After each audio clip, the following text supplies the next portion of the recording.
Hare Krishna. Are we online? Can we begin? Hare Krishna. Jai Prabhupada. Hare Namo Vishnu Padaya Krishna Prastaya Bhutale Srimate Bhaktivedanta Swamiti Namine Namo Vishnu Padaya Krishna Prastaya Bhutale Srimate Bhaktivedanta Swamiti Namine Namaste Saraswati Devi Gauravani Pracharine Devasesha Prayadi Pasachara Satarine Namaste Saraswati Devi Gauravani Pracharine Devasesha Sunyavadi Sacharisha Tarine Sri Krishna Chaitanya Prabhu Nityananda Shri Advaita Gadadhara Srivasade Gauravaita Vrinda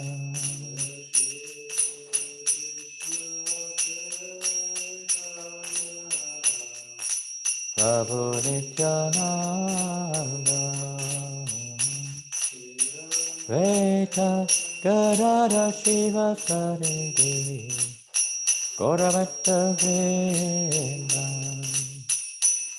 Hare Krishna, Hare Krishna, Krishna Krishna, Hare Hare, Hare Rama, Hare Rama, Rama, Hare Hare, Hare Krishna, Hare Krishna.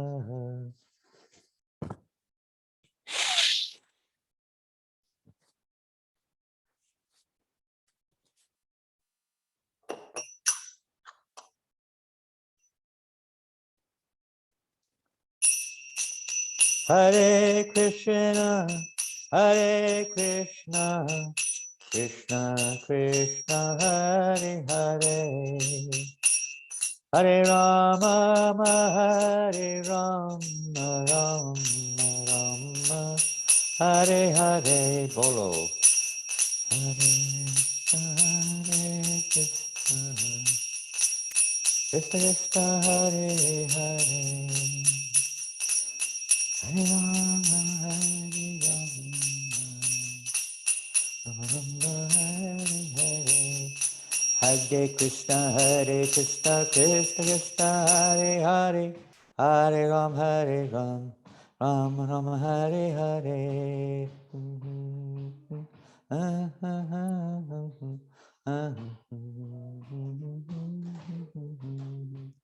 Hare Krishna, Krishna Krishna, Hare Hare, Hare Ram, Ram Ram, Hare Hare.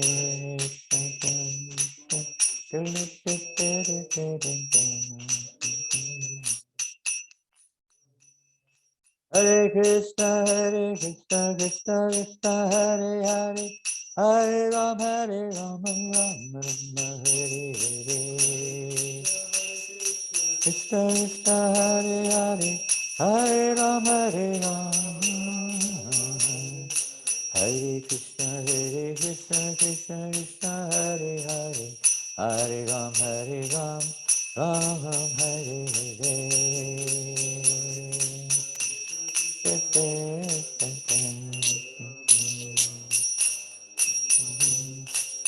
Hare Krishna, Krishna Krishna, Hare Hare, Hare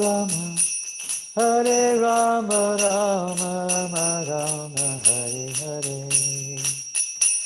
Hare Krishna, Krishna Krishna, Hare Hare, Hare Rama, Rama Rama, Hare Hare. Hare Krishna, Krishna Krishna, Hare Hare, Hare Ram, Rama Rama, Hare Hare. Krishna Krishna, Hare Hare, Hare Ram, Hare Krishna, Krishna Krishna, Hare Ram, Ram Ram, Hare Hare. Krishna Krishna, Hare Hare, Hare Ram.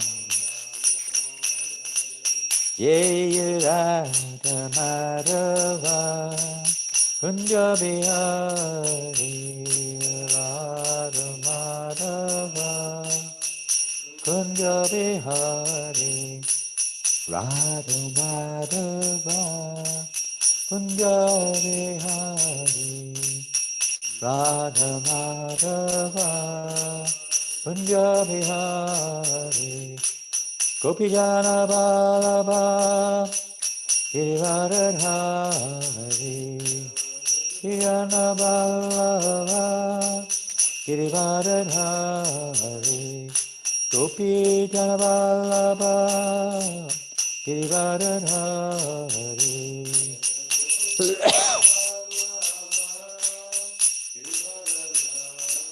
Yasodanandana, Bhajagandha Randana, Yasodanandana, Bhajagandha, Yasodanandana, Bhajagandha Randana,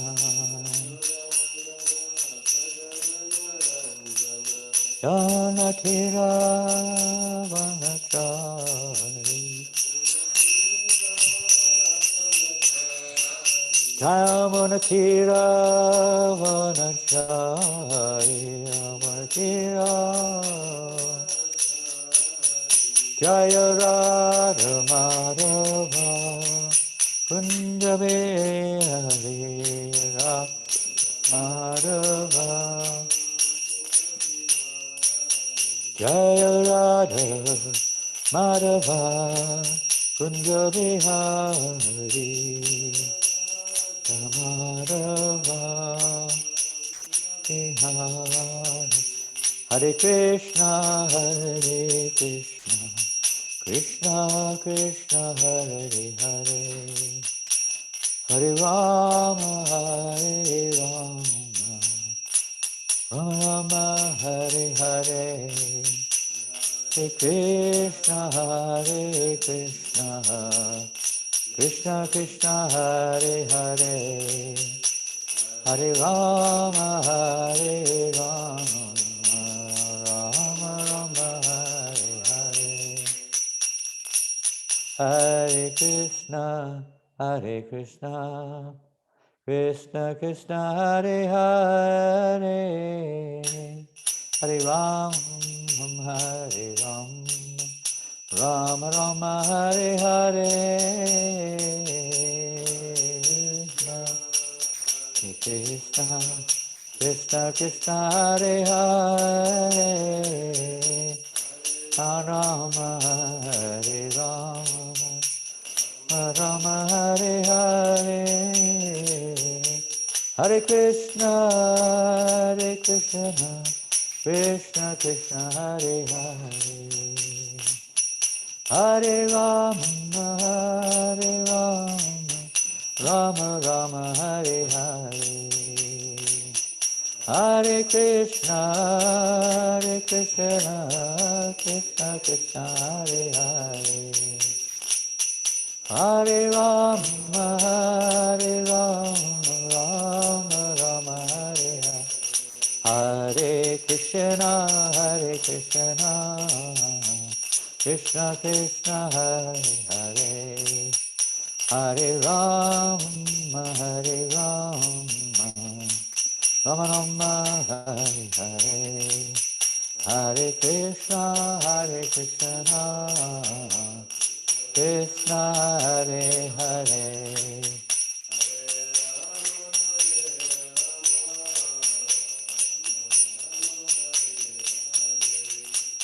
Hare Krishna, Hare Krishna, Krishna Krishna, Hare Hare, Hare Rama, Hare Rama, Rama Rama, Hare Hare, Krishna, Hare Krishna, Krishna Hare Hare, Hare Rama, Hare Rama, Rama Rama, Hare Hare.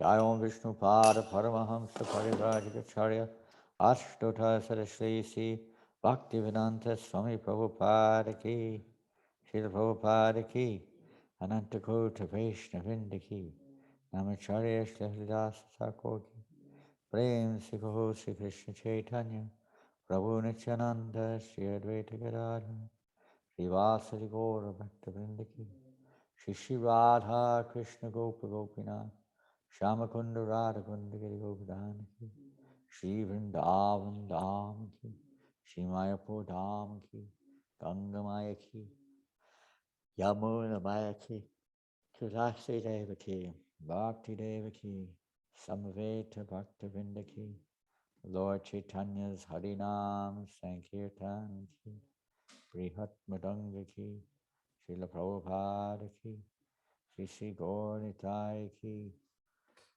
Gaura Premanandi, all glorious to the assembled devotees, all glorious to the assembled devotees, all glorious to the assembled devotees, all glorious to Sri Guru and Sri Gauranga, all glorious to Sri Prabhupada. Namo Vishnu Padaya, Krishna Prashtaya Bhutale, Srimate Bhaktivedanta, Swami Niti Namine, Namaste Saraswate Devi, Gauravani Pracharine, Nirvasesha Sanyavati, Pastachare Shatari, Jaya Sri Krishna Chaitanya, Prabhu Nityananda, Shri Advaita Gadadhar, Shri Vasadi Gaura Bhaktivinoda, Hare Krishna, Hare Krishna, Krishna Krishna, Hare Hare, Hare Rama, Hare Rama, Rama Rama, Hare Hare. Om Namo Bhagavate Vasudevaya.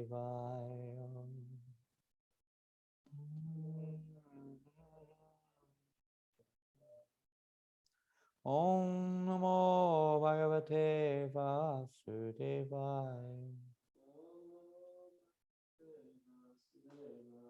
Om Namo Bhagavate Vasudevaya. Hare Krishna. Welcome everybody.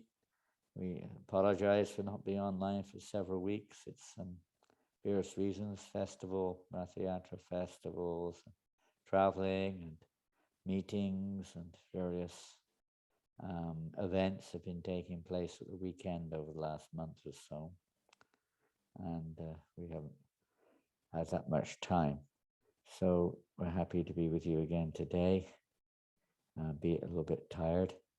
We'd like to ask Mahananda Prabhu, who's with me, if you could please give me one of the other chairs. I can't sit properly in this chair. It's too kind of like, I don't know, it's too straight. There.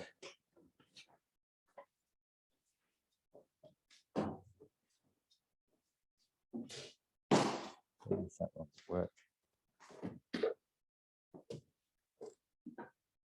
Hare Krishna. In the meantime, Janananda Prabhu will put the verse on the screen.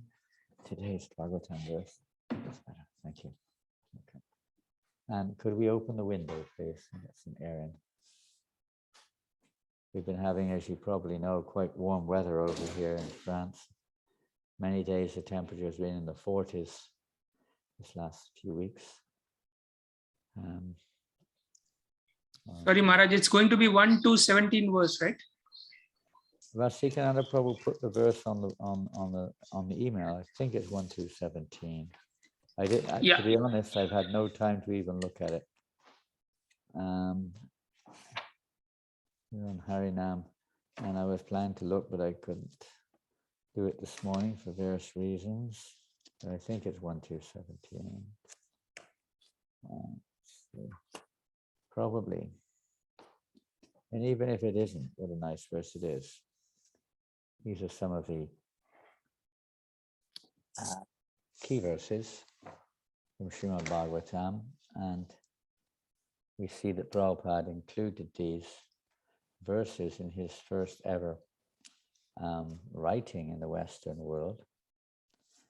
When he arrived in Boston in 65, in September, Srila Prabhupada, as most of you know probably, he compiled the Makane Bhagavat Dharma in Boston Harbor. And in there, he included these verses from Srimad-Bhagavatam, maybe about 8 or 9 verses from this section of the Bhagavatam, Prabhupada included. So this is one of those key verses, maybe not so many verses, but this is one of those verses he included, taking it very seriously and very important in his mission. It was kind of like a mission statement, Prabhupada's Makane Bhagavat Dharma, setting the groundwork, the foundation, the basis for this mission, this movement, Krishna consciousness movement, and basically for all of us. And we've said it before, we'll say it again, but this second chapter of the first canto practically captures the entire essence or theme of the Srimad-Bhagavatam, at least to the point where it captures the method of approaching Srimad-Bhagavatam. Srimad-Bhagavatam is there for everyone, you could say, but not many people can access it. There's a means to access Srimad-Bhagavatam. One may wonder sometimes why people are not very inclined. Yesterday we were on Harinam Sankirtan in one town nearby, near Mayapur, and there was a very loud brass band playing in a spot where we normally chant for some time at least. So we couldn't possibly chant there. They were so loud. And they were attracting a huge crowd. Well, huge means large for that town. And it was just on and on for hours, loud sounds, drums and trombones and various instruments, banging of various instruments. And it was interesting to see how persons were attracted. If we had sat down there, a few, maybe 1 or 2 drunken people probably would have shown some interest, at least more than just a fleeting one, maybe some beggars. And one wonders why. Are we doing something wrong? We don't seem to have any attraction for hearing the sound vibration. Well, we could say we're not chanting purely. That may be one aspect which we should look at, but that's not the, say, at least on the surface, that's not the reason. Every living entity in this material world, their consciousness is like a mirror. And depending on what we're attracted to, what we associate with, the mind or the consciousness on the mental platform tends to portray those various pictures. Now, those pictures don't come just in a form of, or let's say in the shape of form. They come in the shape of sound vibration, smells, tastes, touches, everything. So we see that different people have attractions for different sounds, for different forms, for different tastes and so on, smells, different living entities. And so this means that their consciousness is covered. So when we talk of, control by the modes of nature, it basically means that their consciousness is colored. It's called kalatmaka, by various degrees of the three modes of nature. Now, Kali Yuga particularly, people's consciousness is mainly, the mirror of the mind, is mainly completely covered by the influence of the modes of ignorance and passion. So there, naturally, compatibility being the key here, sounds which are compatible to their passion and ignorance will be attractive to them. So they're naturally attracted to sounds which are in ignorance and passion. Sometimes a little goodness, but it's still tinged with passion and ignorance in the form of classical music or sitar music, which is, you could say, more inclined towards the mode of goodness in general, not always, but in general. So some attraction may be there, maybe those who are little, sometimes people are a little influenced by goodness, that's a fact. But generally it's passion and ignorance, and some more so than others, this mode and that mode. Therefore, they're more attracted to various sound vibrations because they feel comfortable, just like with food. Persons who are in the mode of ignorance and passion are attracted to eating meat. They're not attracted to eating, food so much in the mode of goodness. They may take a little bit of it, mix it in for various reasons. But primarily, they're interested in a passion or ignorant type of menu or lifestyle, everything. So in that way, when the chanting of the holy name is there, for most people, it just doesn't register any more than it does for a dog or a cat or a bird. Something goes in, but it doesn't register. It doesn't seem to fit. It's like out of their world. It has no relevance. Some people, it's a straight nuisance. They simply don't like it. It disturbs their consciousness because they're so much in the mode of ignorance. Now, sometimes we see that even such persons on the street become somewhat, maybe only for a few moments, but they become somewhat attracted in various ways, sometimes negatively also, of course. But somewhat their consciousness is captured, at least for a few moments, until something else overwhelms it. Something else captures their attention, and away they go. So, but why? How? Because with the kirtan, there's different ways that may happen. Now, Bhaktivinoda Thakur explains that in the performance of Sankirtan, congregational chanting, there are various, obviously the consciousness of the chanter is significant, but there are different types of kirtan. And generally two categories we could look at. One is the pure chanting, devoid of any inclination for self-satisfaction or gratification of one's senses in the form of praise, in the form of receiving something in return, or whatever, something materialistic. That's pure chanting, devoid of those, and Anyabilasita Shunyam Jnana Karmajnavatam Anukulyena Krishna. That is pleasing to Krishna. So the characteristics of pure devotional service. So that type of kirtan is the real kirtan. That's the kirtan of the associates of the Lord. Kirtan, by the way, is eternal. It doesn't stop. It is not a means to an end. It is the end in itself. It's chanting. The eternal associates of the Lord are constantly satatam kirtiyantamam yatantas vitaha. They're constantly chanting the holy name of the Lord. Our chanting is not constant, neither is it pure.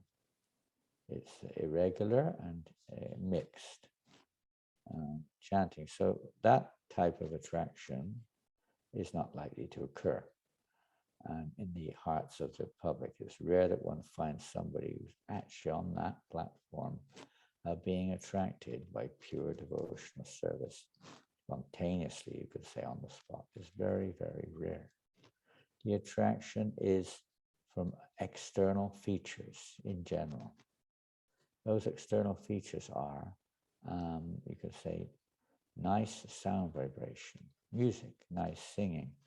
Therefore, on her public programs, Prabhupada did, you can't, of course, imitate, but he did emphasize that there should be nice musical arrangements, melodious, something which at least some people will be able to find their senses attracted to. Same thing with prasadam. It should be very, very nice so that people become attracted. Same thing with the speaking of devotees, that people become attracted.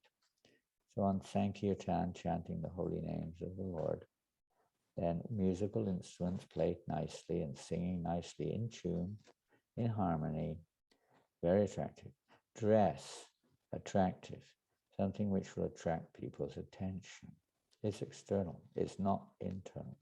It may or may not be a reflection of one's internal consciousness, but it attracts people. We've seen this on Harinam in Paris this last few months. Some of, particularly one of our lady devotees in Paris, working lady, she's originally from Russia. She started this very attractive, you could say, type of dancing, with the ladies dressed very, nice saris, very smartly with makeup and some kind of makeup, but nicely dressed with some, whatever ornaments and things. And we've seen that has been very effective. Maybe 6 ladies dancing and many, many people stopping. We've always dressed nicely, it was up with tilak and everything. It is actually quite attractive, surprisingly attractive. Generally, when you see at least a professional band, they're all dressed in a very uniform way. It's one way of doing it. You can look at it the opposite way too, of course. But that's just repeating what the effect is. People are attracted. Clean, neat, tidy, uniform, or original, something original. So that's another thing, the way we dress. The way we dance is very significant in time. Not everyone dancing all over the place. And of course, the more devotees are focused on the holy name, it will have an added effect.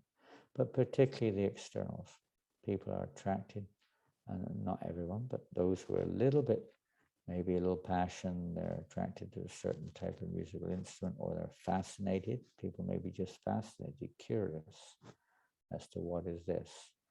Some people may be attracted negatively. They may be critical of what they're seeing. They may even be attracted sometimes by the mundane form of the performance. We've had that many times.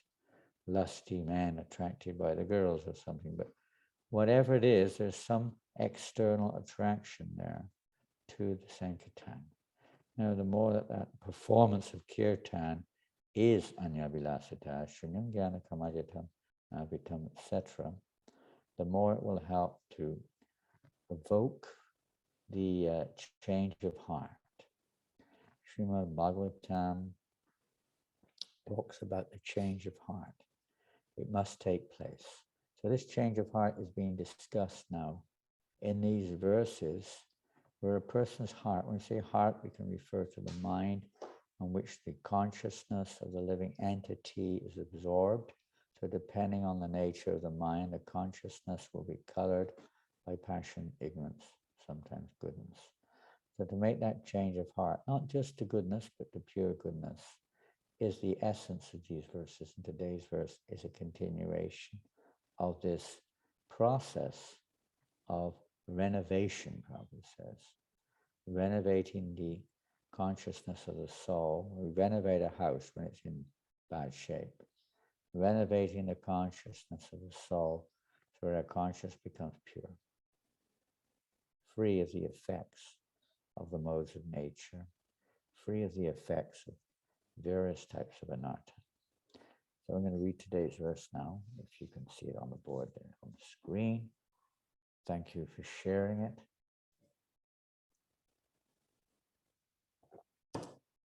Shrinvatam Svakata Krishna. All together. Shrinvatam Svakata Krishna. Punya Shravana Kirtanaha. Punya Shravana Kirtanaha.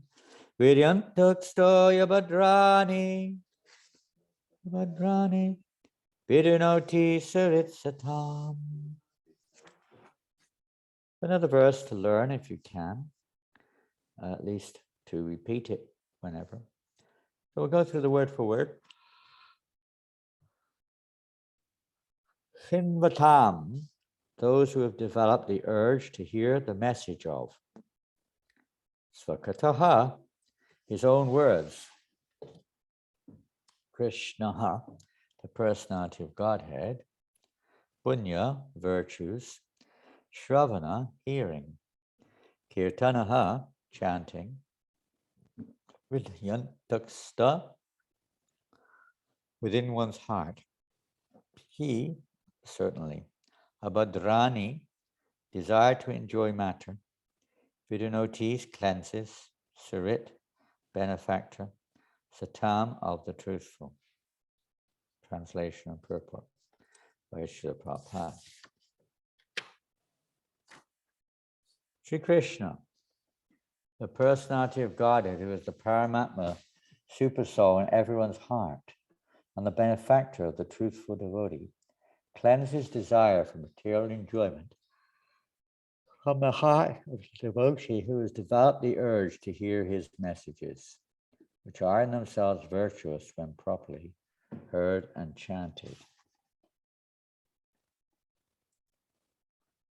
Purport: messages of the personality of Godhead, Sri Krishna, are non-different from him. Whenever, therefore, offenseless hearing and glorification of God are undertaken, it is to be understood that Lord Krishna is present there in the form of transcendental sound, which is as powerful as the Lord personally. We find that in many cases there are statements about the holy name or about recitation of Srimad-Bhagavatam, and it appears that the results are quite phenomenal, even once chanting the name or just reading one pastime of the Lord or some similar thing, that one can attain liberation, or one can awaken one's dormant love of God, or freedom from material existence. Different statements are there. But they hinge on ultimately the Lord's mercy. And there's two sides to every hinge. And on our side, is it our offenselessness? So the chanting of the holy name offenselessly or in the proper way is, generally speaking, emphasized. Sometimes it may not be there, but it's understood. It just also depends on the quality of our chanting. How sincere is our chanting? Then Krishna, as this verse purport says, the Lord Krishna is present there. He's present there. He's not like a, what we could say, a mundane object which you can capture within a space and hold it there. Krishna is, as the soul, the original soul, free to appear or disappear at his free will. He's not obligated, but he generally reveals himself in the presence of pure devotion. So when our chanting is offensive, then the Lord will appear there in the form of transcendental sound. It's not just a mundane sound. It's not just a question of lip service, just chanting with the lips. That's so beginning, maybe good to begin with, you may say. But ultimately, the chanting has to be with one's very life and soul, desperately taking shelter from completely surrendered soul. So we continue. Sri Chaitanya Mahaprabhu in his Sikshastakam declares clearly, the holy name has all the potencies of the Lord. Indeed, he has endowed his innumerable names with the same potency. There is no rigid fixture of time, and anyone can chant the holy name with attention and reverence at his convenience. The Lord is so kind to us that he can be present before us personally in the form of transcendental sound. But unfortunately, we have no... What is it? What is this marker here? Unfortunately, we have no taste for hearing and glorifying the Lord's name and activities. So it's on the Prabhu screen. It's cancelled.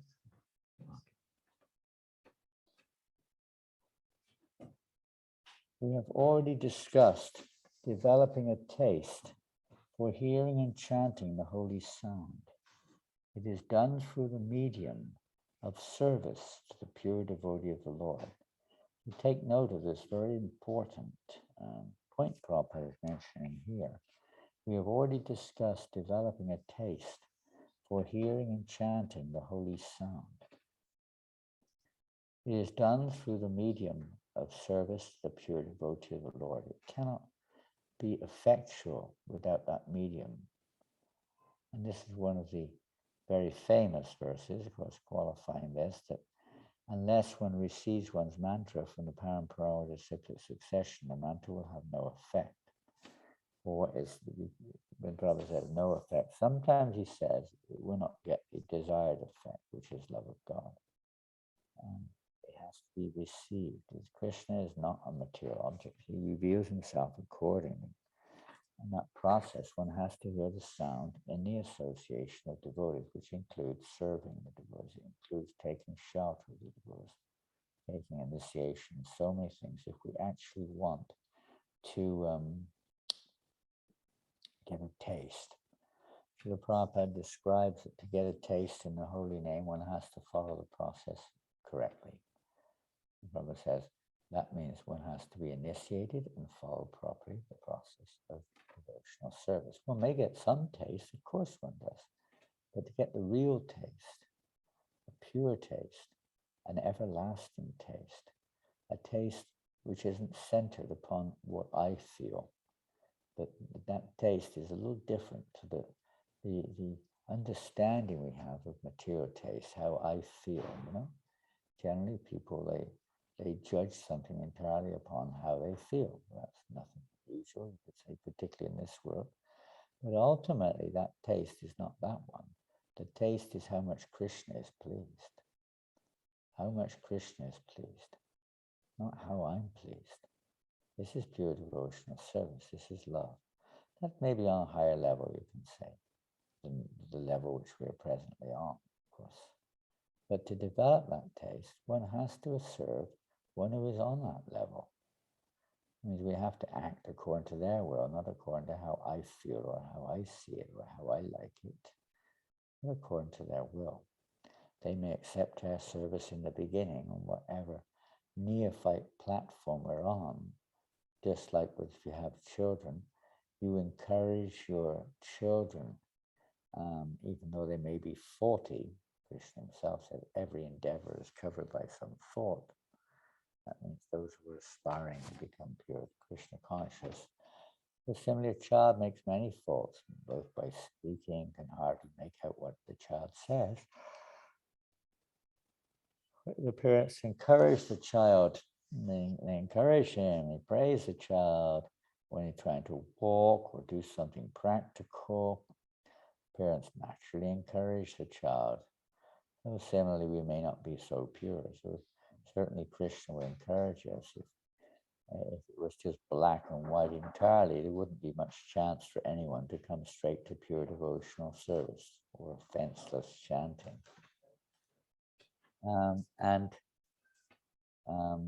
So the Lord encourages us, the devotees encourage us, even though our chanting, this is another important reason why it's so important to have that via media, because through that via media there are incomplete or imperfect or even tinged namabas, not so pure chanting, but one's trying, is through that media that the Lord accepts it. You see? Even though we may not be so great, we're not capable of directly offering. In deity worship, this is the basic principle. We don't make up our own system of deity worship. The pure devotees are the ones who are offering it to the lotus feet of the Lord. We're offering it to them according to their directions. We're kind of, you could say in a sense, nimitta matra bhava sada sachin. We're like instruments executing the pure devotee's loving devotion to the Supreme Lord, assisting him in his loving devotional service. Not that I'm worshiping the Lord. We may say that for obvious reasons, but that's not the reality. We're assisting the pure devotee in the worship of the Supreme Lord. And to the degree that we're pure, we could say that maybe also element of our loving service, no doubt. But in the bottom line is we're assisting or instrumental in the pure devotee's service like this. And so important it is to have that connection. We can't, it's like we have the story in the Mahabharata of Ekalavya and Dronacharya. Well, Ekalavya was thinking that he's serving devotional service, or whatever service it is through Drona, but Drona, it has to be accepted by the pure devotee. You can't enforce it upon the pure devotee. Drona is teaching a very important lesson there. You can't impose on the pure devotee. The devotee is the pure. We can't impose upon Krishna. Hey, Krishna, eat this. Hey, Krishna, I'm chanting your names. Give me bliss. You can't impose upon the Lord. You can try if you want, but that's not devotional service.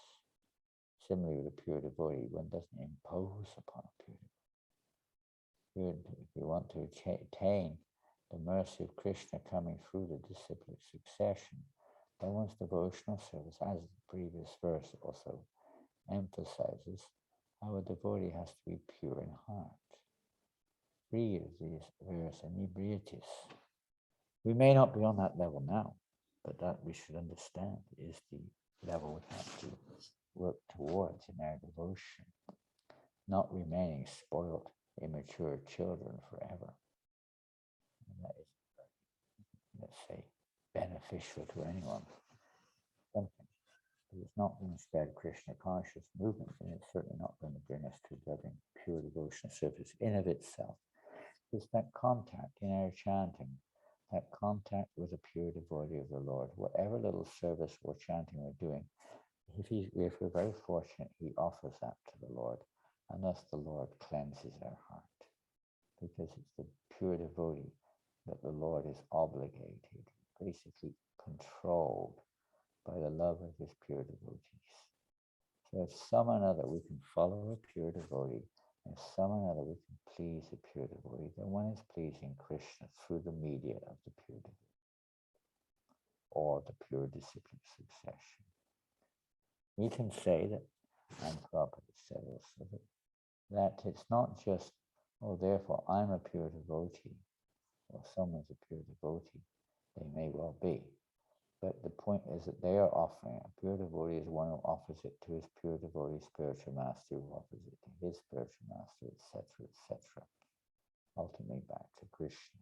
It's a line, a chain of disciplic succession to which we're offering. Ambassador, representative of the Lord. In this way, Krishna is pleased, and his Prabhupada says the first installment, you could say, the first installment of this reciprocation from Krishna's point of view is that we start to develop an attraction for hearing and chanting. We may sometimes wonder when will that first installment come about. Well, it's already come about, otherwise one wouldn't be chanting at all. One may chant in jest or by reflection when with someone else sometimes, or by accident. But to voluntarily chant, even if there is an element of, you could say, reverence, awe, or rules and regulations, but still to accept that is voluntary. So there is something there. Maybe the taste is not one of, let's say, loving affection. It may be, there may be other reasons. One may have a taste for attaining a particular situation, and one has some faith in chanting as the means to attain it. One may want freedom from suffering, for instance. Therefore, one chants with the intention that this chanting will lead to freedom of suffering. Whether it does or not, that remains to be seen. But that may be the intention. Therefore, one chants, at least for some time. That is not a pure motivation. Of course, that's a material motivation, or gain liberation, or gain material benefits. Some people chant to gain material benefits. They want to become rich or attain a position in this world. And different things. Well, let me just check it out then. Some people may just be trying it out. Just different persons approach the Lord for different reasons. They similarly approach the holy name of Krishna for different reasons. But that's, again, devotional service is meant to be above these various objectives or these various motivations. Is meant to be just for the pure pleasure of the Lord, ultimately. And then another type of taste comes, not the taste of getting results, not the taste of freedom from suffering. No, but the real taste is to see, even in ordinary life, people may get more pleasure when they see their beloved happy than when they themselves are happy. Or a mother, when she sees her child happy, is more happy than she's happy when she's feeling her own happiness. Quite normal. So similarly, a happiness of a pure devotee is a little different. It doesn't put on a show of looking happy. But he's happy because Krishna's pleased, or he's happy because his spiritual master is pleased. This is the devotee's happiness. He doesn't have any other measure, really, of happiness other than if my spiritual master and Krishna are pleased, everything's fine. We'll read the purport on a little bit. The Lord is reciprocally respondent to his devotees. When he sees that a devotee is completely sincere in getting admittance to the transcendental service of the Lord, and has thus become eager to hear about him, the Lord acts from within the devotee in such a way that the devotee may easily go back to him. When the Lord sees that we're becoming attracted to chanting and hearing about him properly in the proper process, then, as Prabhupada says, the Lord acts from within the heart to clear the path, removing the abudras in the verse, abudras, unwanted things, removing those from the heart. And again, the importance of Sangha. We all know when we don't have the Sangha of devotees, it's not so, we may chant mechanical chanting or whatever it may be, but it's not so easy to maintain. It's not so easy to sustain the process of devotional service. It's in the association of devotional service,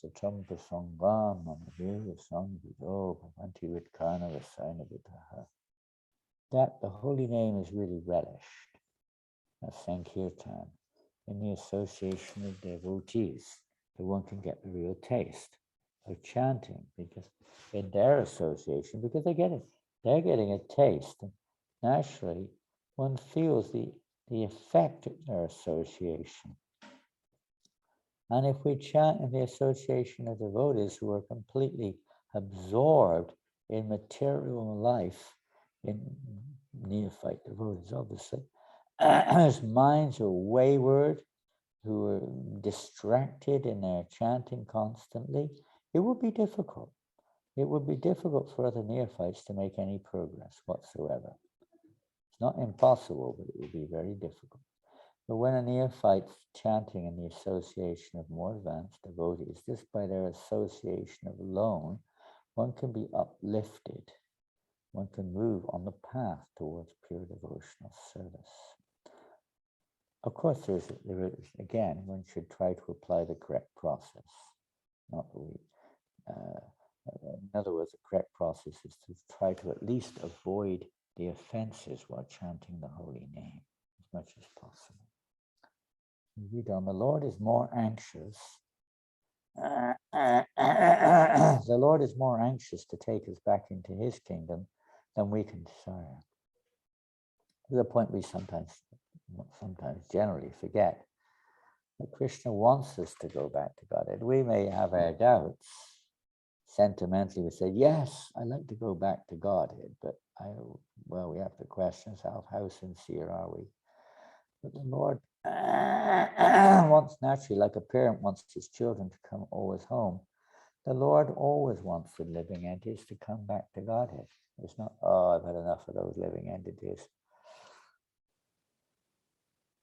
I don't need them anyway. I don't need them. I'm Atmaram. I'm self-sufficient. In any case, I've got countless living entities who are engaged in my loving service. What do I need a bunch from the material world for? What difference will it make? Probably a bunch of troublemakers anyway. I don't need those guys.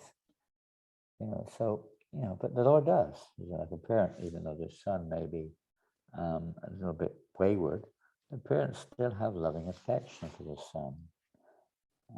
Even though there may be some break, physically speaking, but that affection remains in their hearts. So Krishna always perpetually has a loving, let's say, feeling towards his parts and parcels, but to teach them a lesson or to fulfill their independent desires, the Lord sometimes places them under the influence of the material nature, so they can try to enjoy with themselves in the center. And we read on the Lord. Most of us do not desire all to go back to Godhead. Only a very few men want to go back to Godhead. But anyone who desires to go back to Godhead, Sri Krishna helps in all respects. God helps those who help themselves. There's a saying somewhere, I don't know where it is. There's a few sayings like that in the Bible also. Those who seek shall find. That means with sincerity, not with just some kind of, hey, just God, show me if you, then I'll believe in you. If you really exist, then show me, otherwise why should I believe in you? Not that type of challenging mentality. The humble, submissive mentality of an aspiring devotee, no matter what their line is, attracts the Lord's attention. One cannot enter into the kingdom of God unless one is perfectly cleared of all sins. Means completely pure in heart. The material sins are products of our desires to lord it over material nature. This is the perpetual cycle of karma. The various inner consciousness, subconsciousness, unaware to our, not aware of ourselves, there are innumerable desires, bijas, seeds of desire or seeds of action. They are results of our past karma. They have not yet come to this fructified. They're not yet on the surface. We don't see them. Just like when you plant a seed, you only see it when it comes above the surface. Similarly, these seeds are already there due to past contact and how we reciprocate with the material energy. There are innumerable seeds there, which in due course of time and come to the surface to become, they're called aprarabdha when they're not manifest, and prarabdha when they are. So when manifesting in the form of various actions, and then of course even more so manifesting in the fact that we have a certain type of form with certain type of eligibility. And in the mental plane, we have a certain set of desires, and we mold our lives based basically on those particular desires which form a concept of the world, a perception of things, and thus we discriminate. And different persons who have different karmas discriminate differently. And different karmas means we have different desires. And we have different tendencies. Not just desires, we have tendencies too, general tendencies for certain ways of life, etc. And within that, we have certain desires. So these together, these bijas and bhutas and so on and so forth, formulate what we think is me. When we say formulate, that means also they, by the ultimate control of the Lord through the modes of nature, of course, result in various types of bodies, and various types of behaviors, various types of results from our activity due to our karmas, etc. And all of this adds up to a false identity that this is me. But this is just, again, like looking in the mirror. And of course, we can say it's me, but it's not really me. And depending upon the nature of the mirror, we'll see the so-called me very differently. And now, if the mirror is concave, we'll see it one way, and if it's convex, we'll see a so-called me differently. One is very fat, one is very thin. Or if it's very dusty, we'll see ourselves in a very blurred way. Or if there's some lines, we'll see ourselves as cracked. Similarly, with our consciousness, when it's coated or covered like this, we identify ourselves as being something which we're not. Even if the mirror is perfectly clear, still we're identifying ourselves as something which we're not. That is not us, that's a reflection of us. So what we're seeing and what we're, everything we're doing and seeing and so on in this world is just like that, a reflection on the mirror of the consciousness. It's not the real self, although it's based upon the real self, but it's not the real self, just a reflection. The process of devotional service is to change that reflection, or to have that reflection giving us pictures of reality, hearing and chanting about Krishna, remembering Krishna, service to Krishna, hearing the philosophy of Krishna consciousness helps us to, let's say, impress various truths on our consciousness, which have the gradual building effect. In the beginning, it may be very independent, only and wholly and solely, in fact, when we happen to be in the association of devotees. But gradually it becomes more and more possible, conceivable, that we can remain Krishna conscious in any situation, because our mind, or the mirror of the mind, is so Krishna conscious. There's no room for other things. There's no interest in other things. One has no more desire to meditate or to pursue such thoughts for materialistic objects or selfish achievements, etc. So we'll read on, if we can, with my glasses. We're almost finished, I think. It is very difficult to get rid of such desires, and we all know how difficult that is. Women and wealth are very difficult problems for the devotee making progress on the path back to Godhead. So,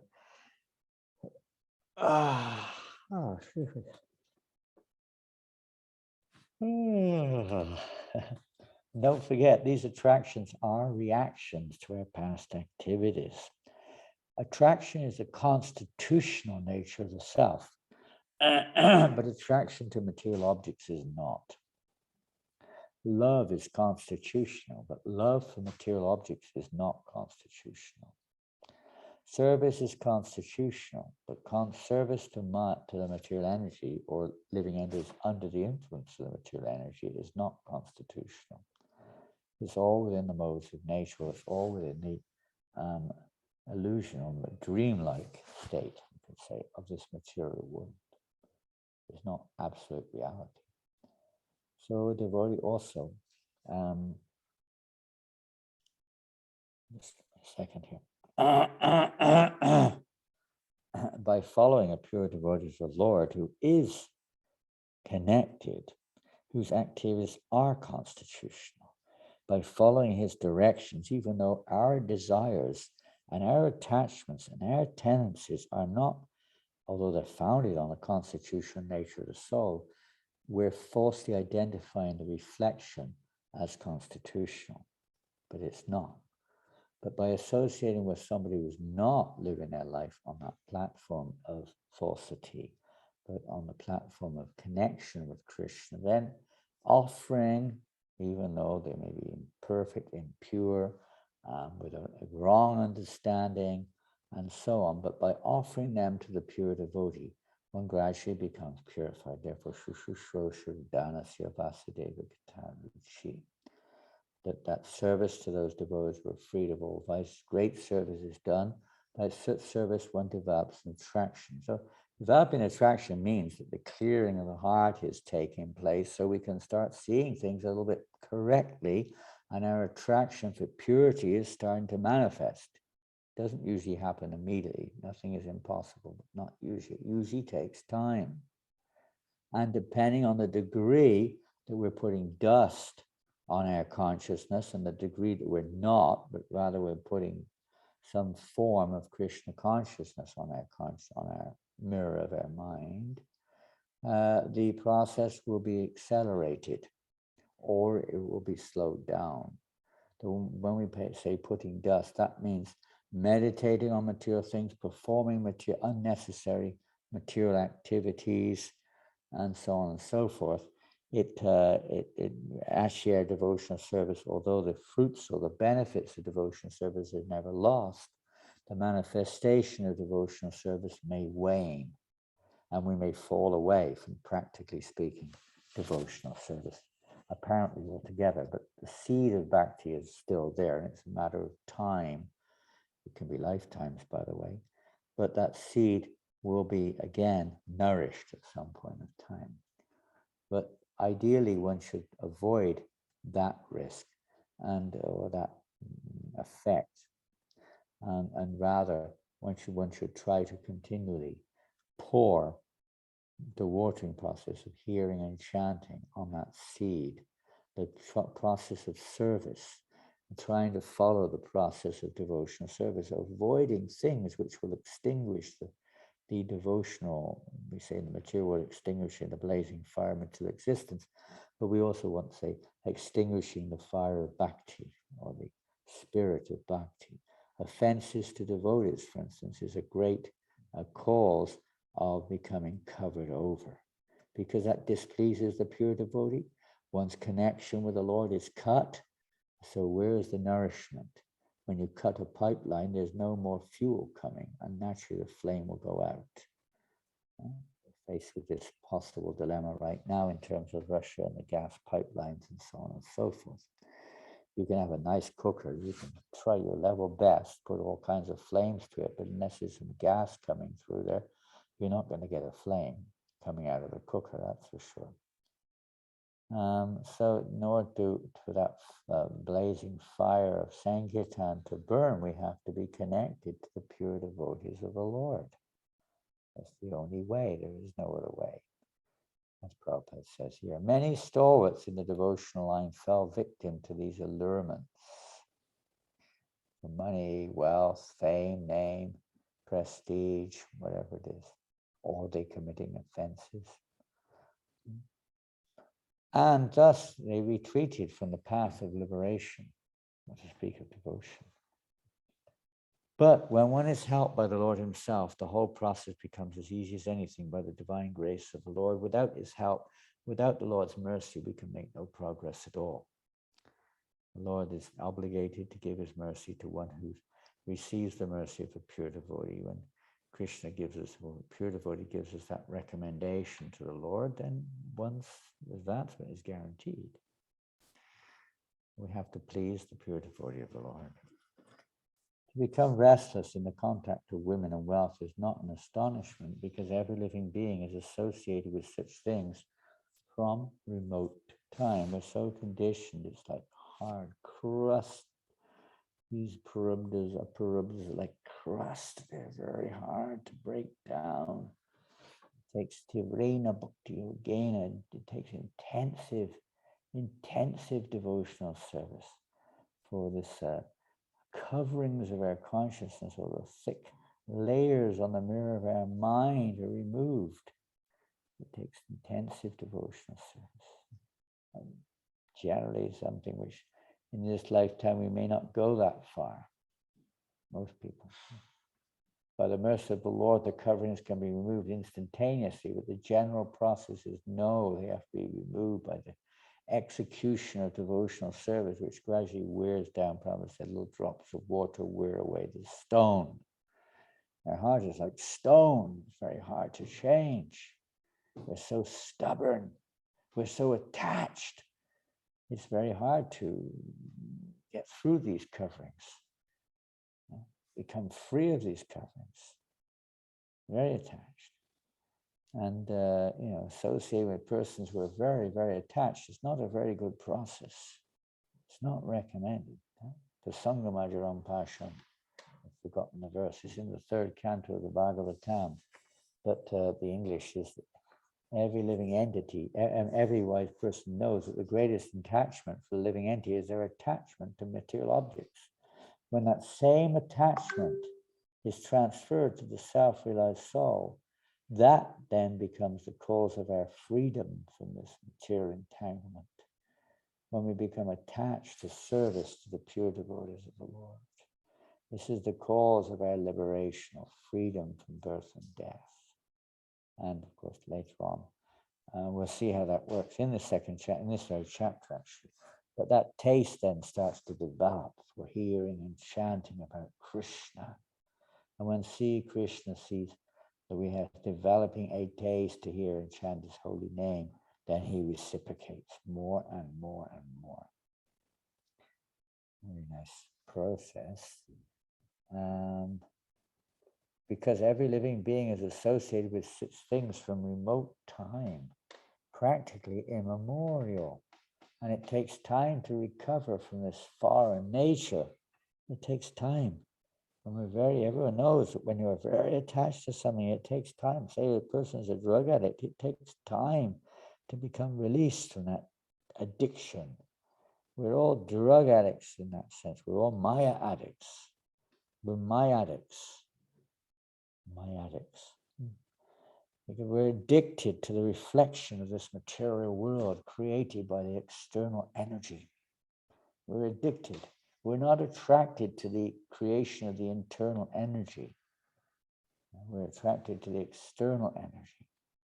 We have to try. If we want to make a change there, we've got to become attracted to the appearance of the internal energy through the via media of a pure devotee of the Lord.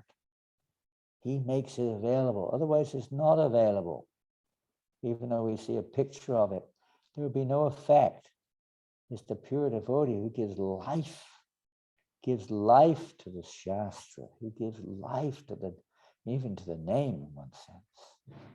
Otherwise, Krishna doesn't reveal himself. It's just a lip service. It's just words. But Krishna's not forced to appear in there. Maybe some distant benefit. This is some tiny agyata sukriti, but it takes lifetimes. But by the grace of the pure devotee of the Lord, this can be evoked in one lifetime. If we follow their directives, the path to follow. How do we worship the Lord? How do we make this change? We don't know. We have to hear from. We may be very materially intelligent, but that may be a great, let's say, obstacle on the path because we're proud of our own interpretations. There's a big obstacle, big one. That humility to take shelter of the pure devotees' instructions. This is the secret for progress for the neophyte at every stage, but particularly at this stage of being on a neophyte platform, the absolute inseparable need to take shelter of a pure devotee and follow their instructions. And we'll carry on. I don't know where we are. Dhamma was highlighting it just now. Let me see. But if one is engaged in hearing the glories of the Lord, gradually he realizes his real position. By the grace of God, such a devotee gets sufficient strength to defend himself from the state of disturbances. And gradually all disturbing elements are eliminated from his mind. And that's how it says, like you're pouring water. The mind is like a vessel full of dirty water. We continually pour pure milk into that vessel. The next verse will describe this in more detail.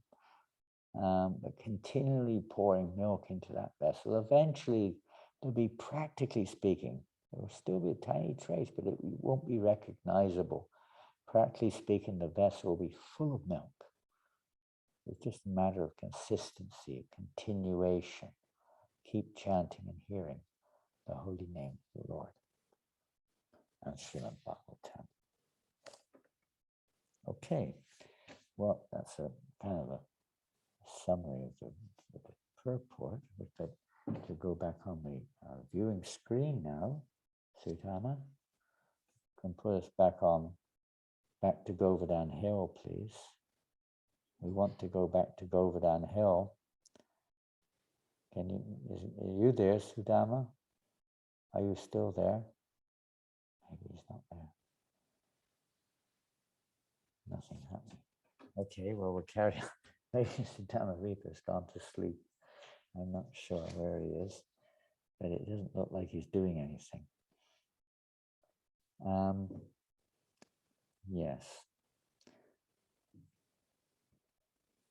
And it's wonderful to see how these messages, although we may not see it like that, we may not realize it, how they're virtue, the ultimate virtue, the most virtuous thing we can ever hear, the most beneficial thing we can ever hear is Krishna Katha. In fact, this should be the only thing we hear, but of course we have other duties in life. We have many things to do in life. And in devotional service, we have many activities which we have to perform to assist or to go along with our chanting and hearing, to accompany us on the path. And according to the wish of the pure devotee, we have to follow that wish, even if he tells us. There are cases like this. I remember one devotee named Vibhu Chaitanya Prabhu in Vrindavan. When he became a devotee, he retired from his material occupation, joined the temple in Vrindavan, Indian gentleman, became initiated disciple of Prabhupada, and Prabhupada told him that even if you don't chant your japa, your service to me is to cook. And he used to cook all the offerings and make the sweets for the deities in Vrindavan.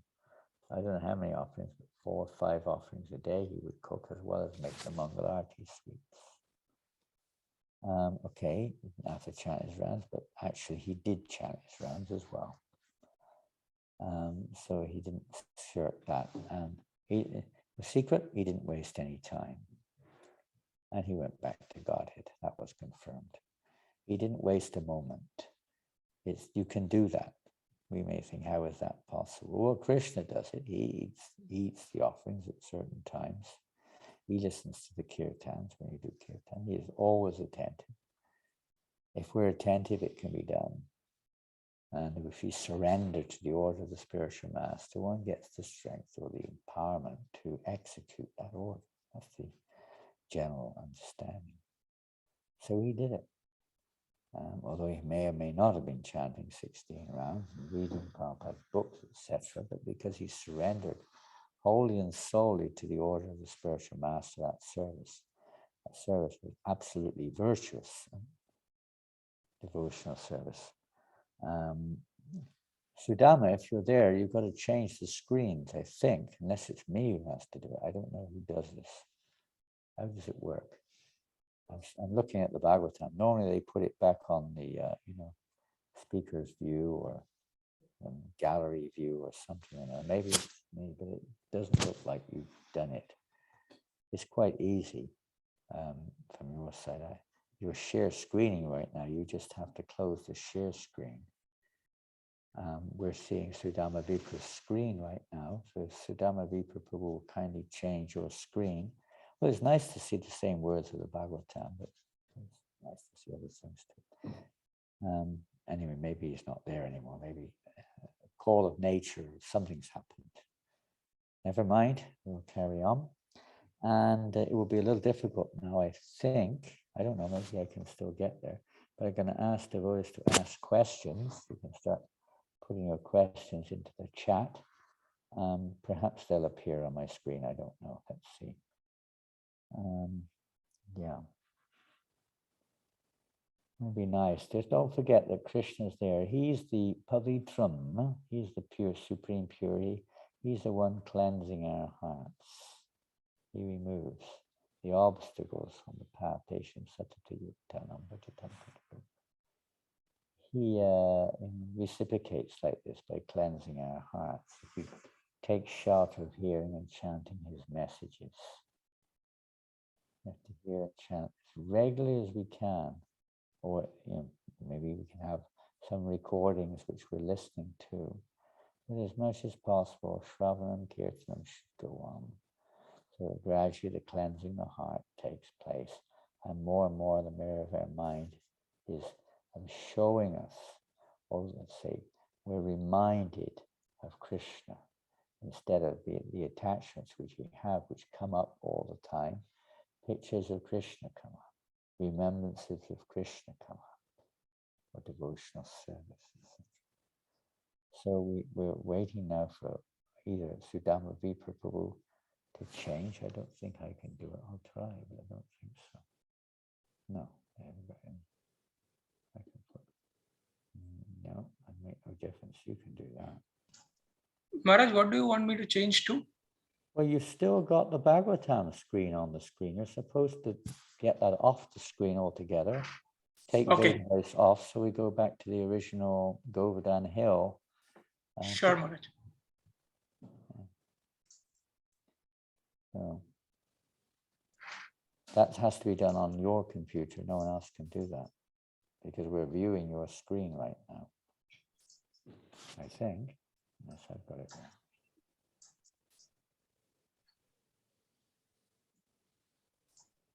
There you go. Okay. Are you back? Is that okay? Okay. So you've got the approval now of the devotees. So we've got the blessing of the devotees now. So. Hare Krishna, we'd like to ask the assembled Vaishnavas and Vaishnavis if you please have any questions you'd like to ask.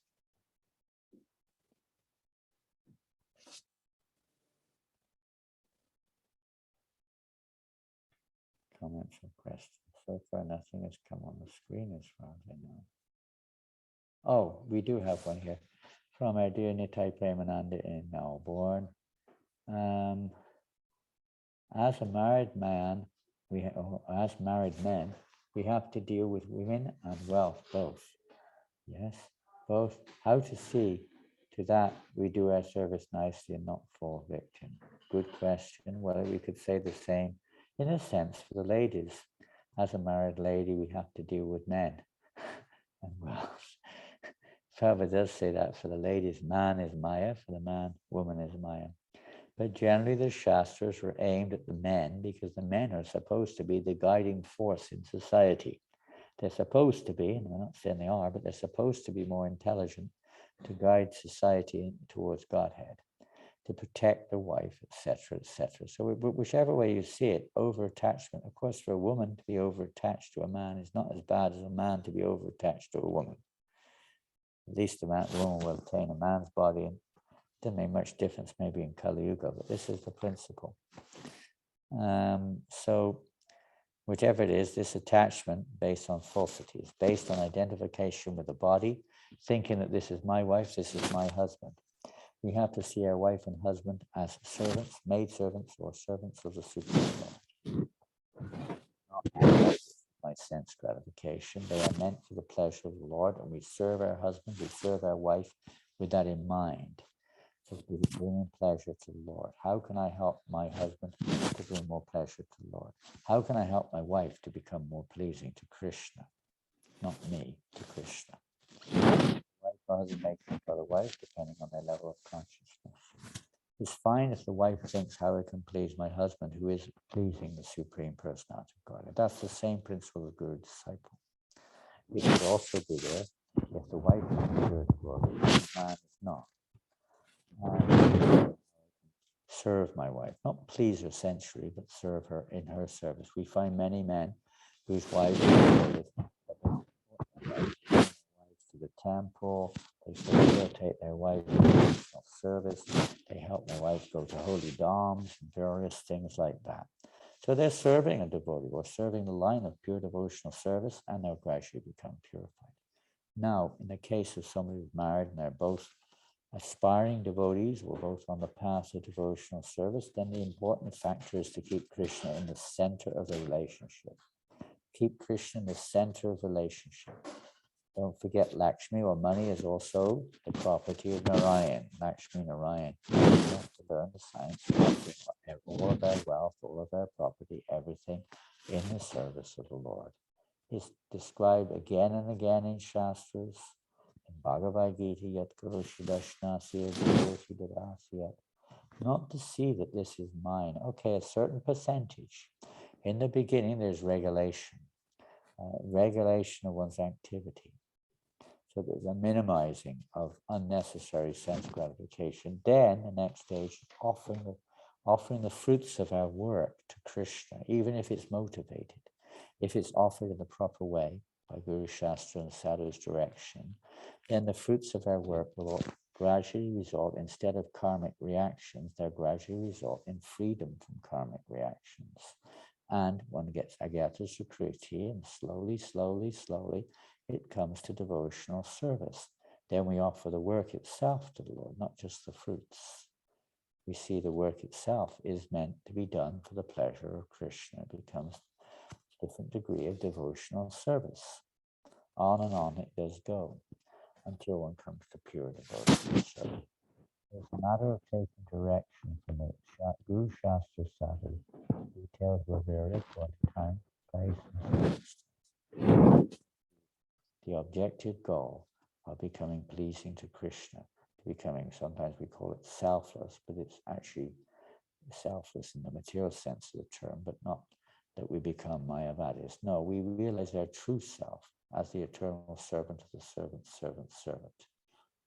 No matter what our ashram is, we see our wife as belonging to Krishna, as Krishna's servant. We see our husband in the same way. We see our wealth as belonging to Krishna's opulences. How I can use these opulences for the pleasure of Krishna is an ongoing reminder. Again, the importance of sadhu sangha to help us to remember this. Otherwise, we can get carried away. We can start thinking, I am the doer. I am the enjoyer. I am in the center. We can get carried away very easily in this world. We're already carried away. That's why we're here. And we could be further carried along by this illusory understanding of our identity, misunderstanding of our identity, misunderstanding the energies of the Lord, misunderstanding the object of devotion, everything, the process of devotion, everything misunderstood. So regular hearing and chanting about the truths of devotional service, that we need to have gyan or sambandha gyan must be there at the root. Proper understanding of the various tattvas. Otherwise, our abhideya will be based on a false foundation and we will not persevere in devotional service without the right. If you ever tried building castles in sand, they don't last long. The tide sweeps them away after a while. Or they just, something, dog comes and pees all over it and it dissolves. By associating this material world, the effects of our abhideya may be subdued or completely not nullified, but we will not see any immediate or apparent effect, and we will give up. Unless we have solid sambandha gyan, means understanding, regularly hearing and understanding the truths of devotional foundational knowledge. What is our identity? Why are we here? What is the process? What is the material energy, the modes of nature? This may only be theoretical, but the application of that theoretical knowledge needs to be there. Otherwise, we'll become overwhelmed by the attractions or the distractions of this world. It's very important to have this solid sambandha gyan. And we generally have to keep reminding. Sometimes devotees say, why you keep talking Bhagavad Gita? We need to hear higher stuff. But we're not on that platform. Our foundation is not strong. We may be a little attraction, a little bit of fun there, hearing some higher subject matters, or devotees hear it anyway, because it's part of the process of devotional service, but not to think that can be relished or understood without strong sambandha, without foundation, strong foundation in our devotional practices, fixed in our sadhana, fixed in it may be vaidhi, practical, based upon rules and regulations, but that must be there.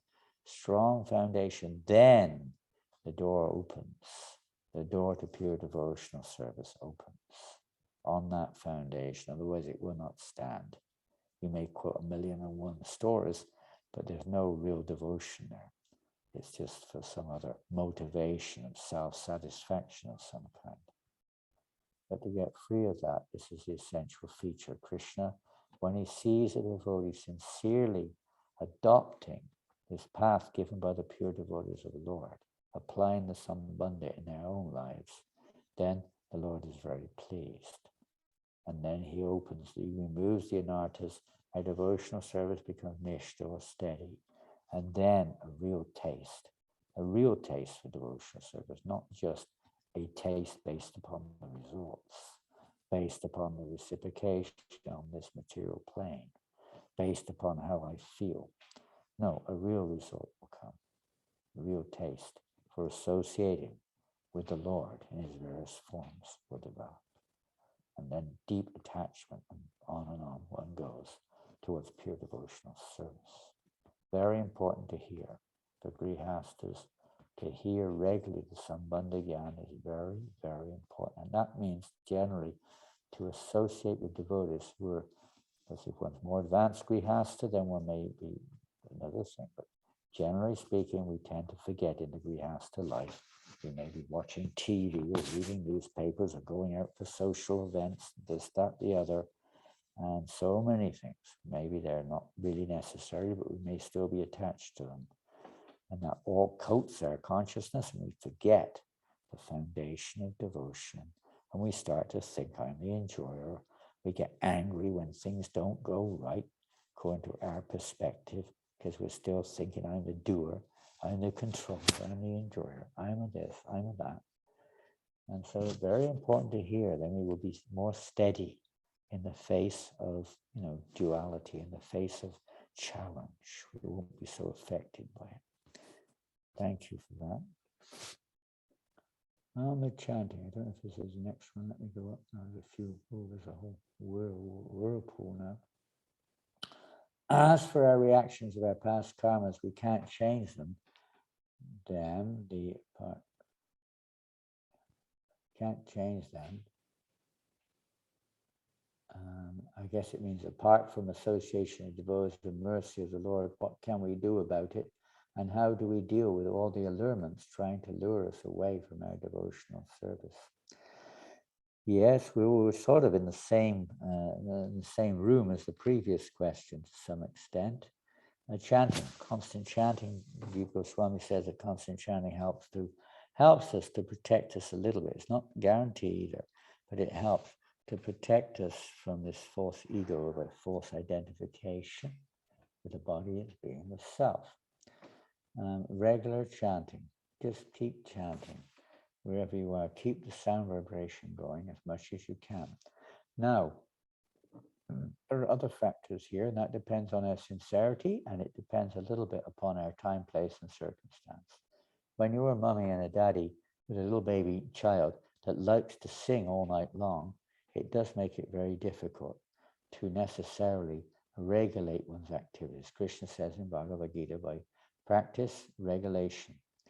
By regular practice and same word, regulation, detachment. By detaching ourselves. So a little bit of effort on both sides is required. Allurements. Well, you sometimes have to say no, I'm afraid.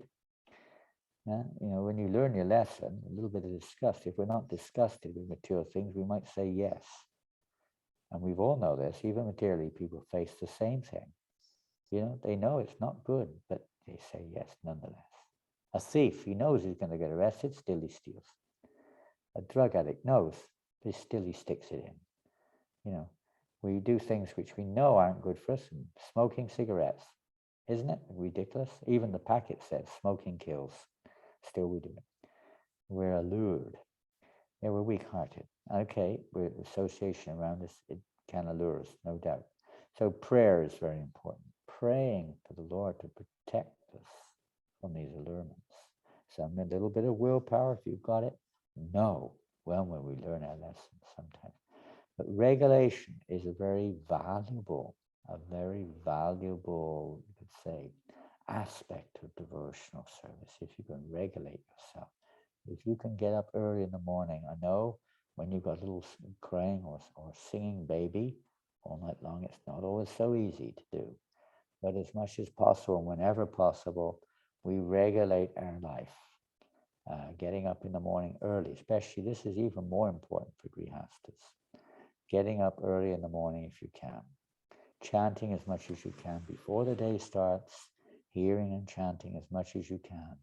This will help protect us from the allurements which will come our way during the day when you're in the office or on the street or at home or whatever it may be. It will help to protect us. Again, nothing is only Krishna's mercy is a guarantee. You have to pray for that mercy. There's no other, you could say, alternative. But we make our effort at least. There's one nice story I'll tell you. It's a funny story. This comes from Varshana in India. And this story was told by Radhanath Swami, who then was named Richard. I think his name was Richard. When he was staying in Vrindavan before he met Prabhupada, he went one time to Varshana. And everyone's telling him, don't go there, there's a tiger in the district. There used to be apparently tigers in those days. I've never seen a tiger in Vrindavan, but apparently there was in those days. So there's a tiger nearby, don't go. Everyone was like locked in their homes and don't go out. Don't do anything. Anyway, he went to this one sadhu's house. And the sadhu, of course, had no real protection. But he was stood there with a stick, or sat there with a stick. And Radhanath Maharaj asked him, why are you holding the stick? He said, if the tiger comes, I'll defend myself. And Radhanath Maharaj said, well, you really think the stick will defend you from a tiger? And he said, no, but I have to at least make the effort. So a little bit like that. We can't say that I can protect myself, but we make the effort. Then Krishna, for those who try, Krishna reciprocates and he does it. Mostly it's Krishna's mercy, which is our protection. In fact, it's entirely his mercy. Otherwise, we have no hope. We're tiny. We're completely small. Daivi Yeshu Gunamai Amamaya Darachaya. Is taking shelter of Krishna through following the Lord's directions best we can, taking shelter of those directions, chanting his name, praying. You can do this wherever you are, even if you don't have the protective association of devotees. At home, we can at least take shelter. Krishna will see your sincerity.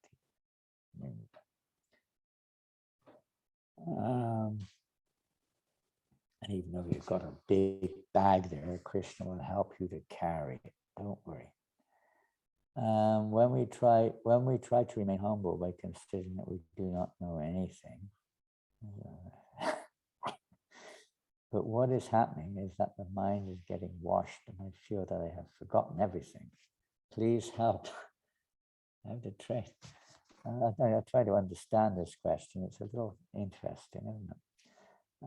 We try to remain humble by considering we do not know anything. I don't know to what extent that goes hand in hand, or that is a reality. We generally think we do know something, even if we are, so to say we don't. Even to say we don't know anything means we're thinking we know something. That itself can be false ego. But what is happening is that the mind is getting washed. Mind is getting washed.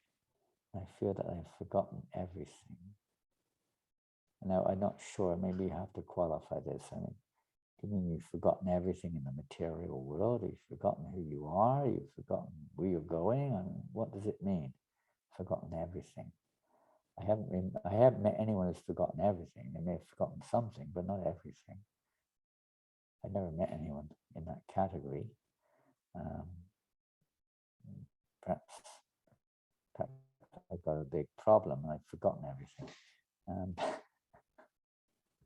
Maybe you have to qualify that a little bit, Priyanka, I'm not sure. And I'm not quite sure. I mean, train the mind in such situations. You mean mindlessness or what? I don't know. I'm going to come back to that one. Maybe you can try to qualify, please.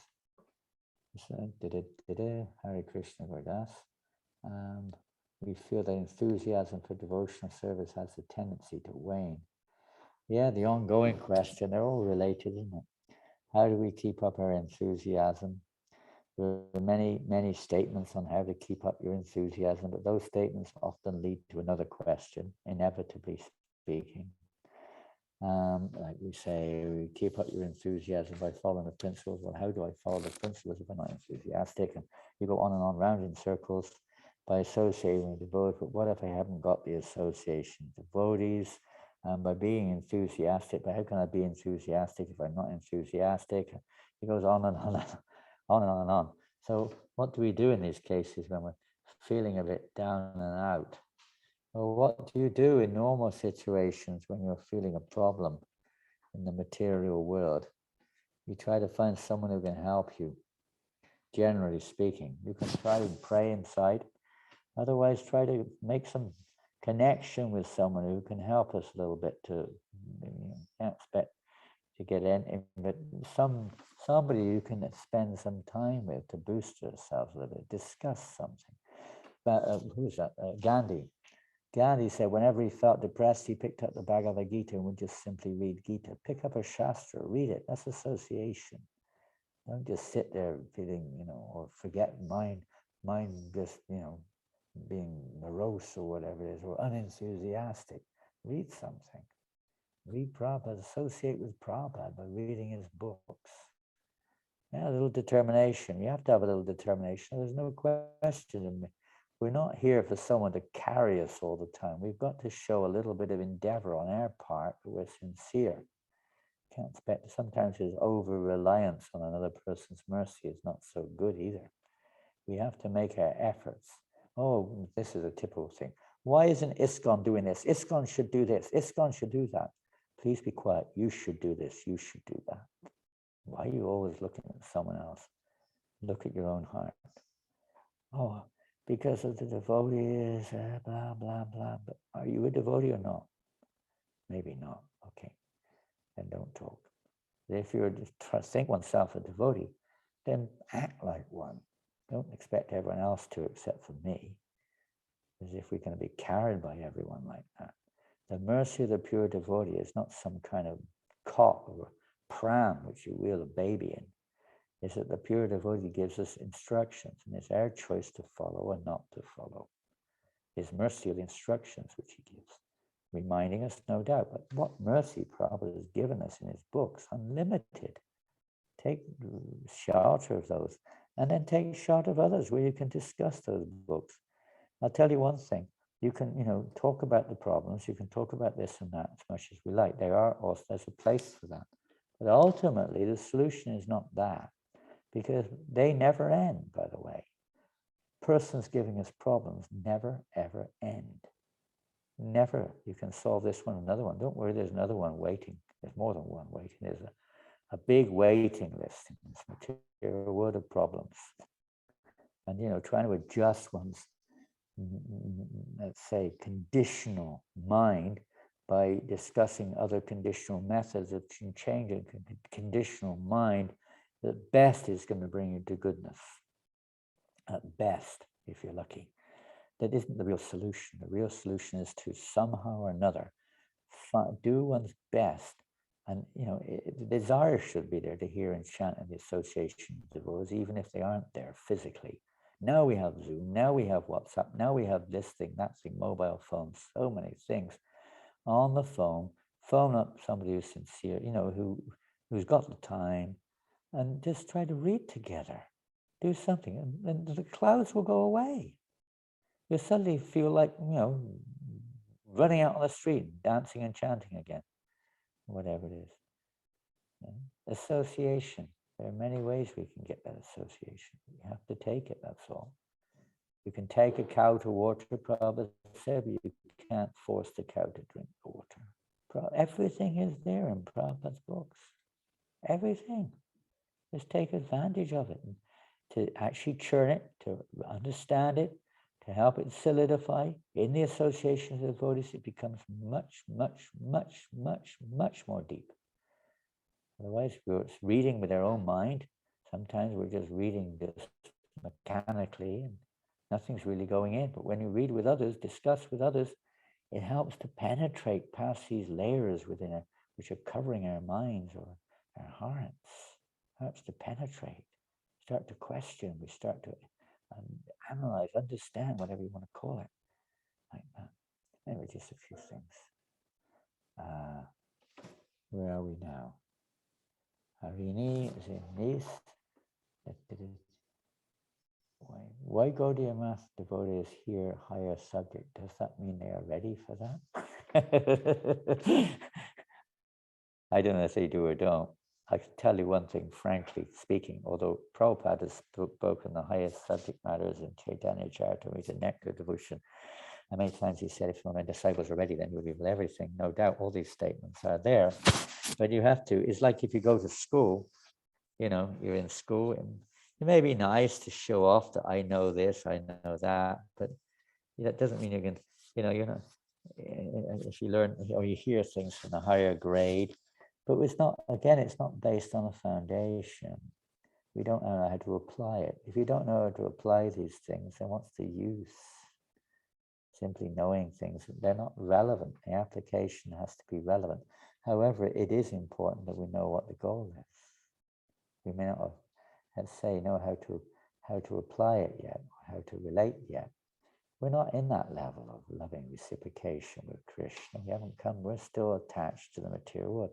Nectar Devotion describes in the early 15th chapter maybe that to discuss further these intimate relationships between the eternal parishads, the eternal associates of the Lord and the Lord is not required now, not recommended until that anyone, this will come about, Prabhupada said, this will happen automatically in due course of time when the heart becomes purified by the practice of Vaidhi Bhakti.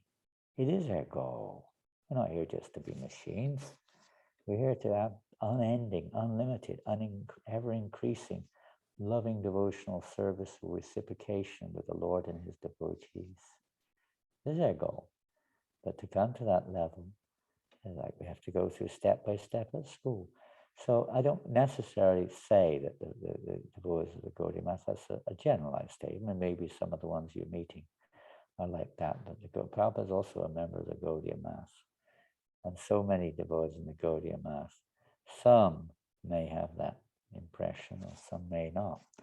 But I know for sure that even Narayan Maharaj said that, you know, first you have to, perfect, you have to seriously practice your sadhana. Otherwise, this will have no real effect. It may be attractive, it may appeal, but it will have no lasting effect. It will not have the effect of removing or cleansing us of false ego, removing material desires, and developing a genuine Anukulyena Krishna, a genuine mood of being pleasing to the Lord. It's without pinpointing anybody. It's something when Prabhupada dealt with 1975 or so. We had what's called the Gopi Bhava Club in Los Angeles. Prabhupada said this is the greatest threat to our movement. When neophyte devotees were trying to imitate the behavior of Ragatmikas, the eternal associates of the Lord, thinking that by practicing, following in their footsteps, which is called the process of Raganuga Bhakti, they could awaken their eternal constitutional citadel, their eternal natures. Prabhupada said is the greatest threat to our movement. And this is one of the great dangers, which at best will turn to Sahajism or cheap imitation devotion. And Prabhupada warned strongly against this, as do all of our acharyas, as do all the genuine members of the Gaudiya Math, because they're followers of Bhaktisiddhanta Maharaj. It's not a separate endeavor, it's following the acharya. And he strongly warned against these premature, I use this word very many times. The word in English, premature, prematurely, I call it prematurely. It's a common thing. It's not bad that we want to attain that. We should want to attain it, obviously, but not prematurely. We can hanker for it. We have to go through the stages, the steps of bhakti, as given by the Lord himself through the acharyas, not through our sentiments, but through the 6 Goswamis and all of their followers. So don't worry. We can't say what's going on in other people's hearts. They know. Krishna knows. Maybe they're on that platform. Say la vie. But we're not. At least I'm not. but it's relishable. We can hear it. Prabhupada gave us in Krishna book. He's given us in the Chaitanya Charitamrita. These devotees in LA, by the way, they were trying to imitate the behavior of peacocks and gopis and this, and thinking, I'm a gopi, I'm a gopa, now I'm going to practice the mood of devotion of the eternal associates of the Lord in Goloka Vrindavan, called Ragatmikas. So they were reading the Chaitanya Charitamrita, the most intimate relationships of the Lord, higher levels of devotion. Sometimes the Lord was manifesting those in the intimate association of Srup Damodar and Ramananda Roy. They were absorbing themselves in this. Of course, now you have so many other books to go into, Lalita Madhava, Vidagda Madhava, this one, that one. So many wonderful scriptures given by the Acharyas. Govinda, I can't remember the name, Govinda Lilamrita or something. When Bhakti Siddhanta Maharaj asked, I think I may be corrected on that, but one of these literatures, he said, can we publish this? And Bhakti Vinod Thakur said, you can make one copy for yourself and one other copy if anyone in the future becomes eligible to understand this. No more. All the others should be burned because no one is eligible to enter into it. And they'll misunderstand, become artificial, etc., etc. So it's a fine line, and the real acharyas will give us that fine line. Knowing what the goal is, knowing what the means. The goal is prayojana. The means is abideya, but unless it's founded on strong sambandha gyan, and the abideya or the direction is according to our eligibility, we will fall over. We will fall down. We will commit offenses to devotees, and we will fall from the path, thinking we're more advanced than we actually are. We'll criticize devotees who we think are less advanced in various ways, undermining their spiritual master or their processes and so on and so forth, and so on like that. The very great danger is there. There is a great danger there if we prematurely adopt the path or the practices of more advanced devotees. Be careful. Next one.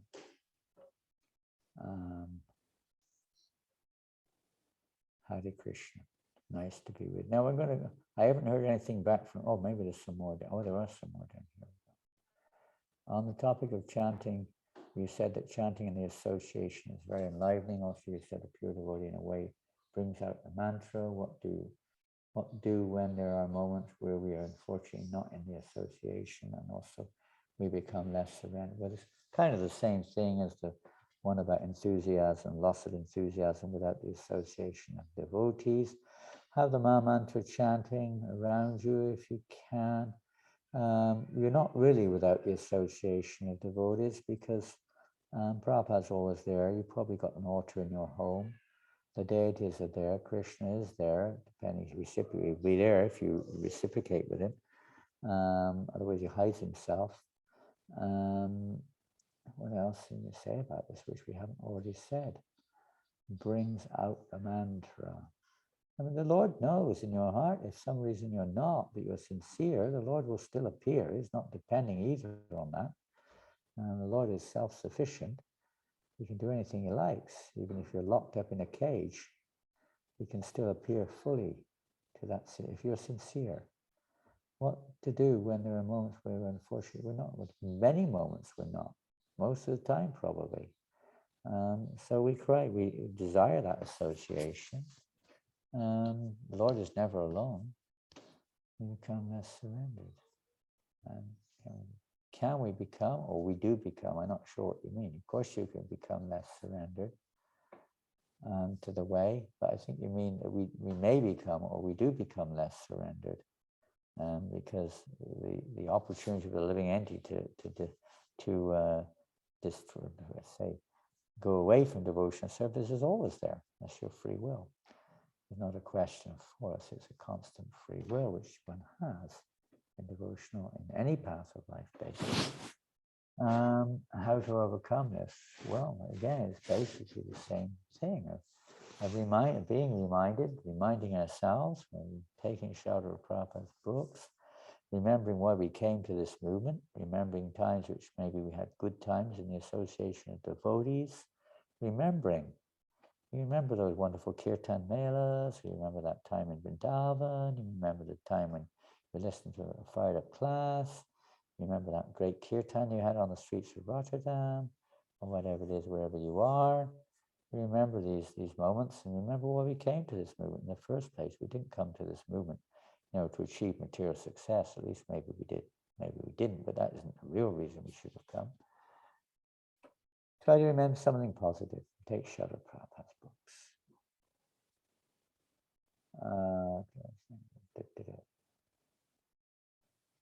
Some devotees act that they know shlokas, and by seeing this, we try to keep our false ego down. Okay, I'm going to try. I'm still struggling a little bit with this. Thank you, Priyank. In terms of spiritual knowledge, okay, we don't know anything. Okay, we see some devotees act that they know shlokas, and by seeing this, we try to keep it. Okay, we're keeping our false ego down, but maybe keeping yourself down in a sense that we feel like we're nothing, we're useless or something like that, because I don't know shlokas, or I don't know so much knowledge. Well, the effect of someone speaking knowledge and speaking shlokas is will have the opposite effect to what you're saying. You'll feel enthused to go forward in your devotion. Otherwise, what's the use of the shloka?